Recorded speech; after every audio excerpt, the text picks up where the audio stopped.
छोटे से गांव विमलपुर में पिंकी नाम की एक प्यारी सी लड़की रहती थी। पिंकी को साइकिल चलाने का बहुत शौक था।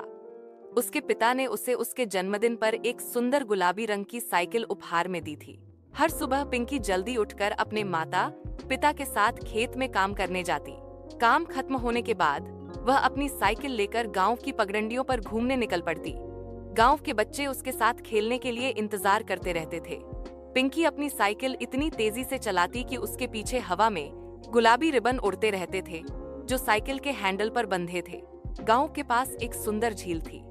पिंकी हमेशा झील के पास जाकर साइकिल रुकती और कुछ वक्त वहां बिताती। झील का पानी नीला और शीतल था और उसके किनारे बैठकर पिंकी को सुकून मिलता था। एक दिन जब पिंकी झील के पास बैठी थी, उसने देखा कि कुछ बच्चे नदी के किनारे खेलते हुए पतंग उड़ा रहे थे। वे बच्चे उस पर खूब चिल्ला रहे थे क्योंकि उनकी पतंग झील में गिर गई थी। पिंकी ने बिना समय घोवाए अपनी साइकिल उठाई और जल्दी से उनके पास पहुंची। उसने अपनी समझदारी से पतंग को बाहर निकाला और बच्चों को लौटा दिया। उन्होंने उसका धन्यवाद किया और कहा, तुम अपनी साइकिल से तो जैसे उड़ ही रही थी। पिंकी को यह सुनकर बहुत अच्छा लगा।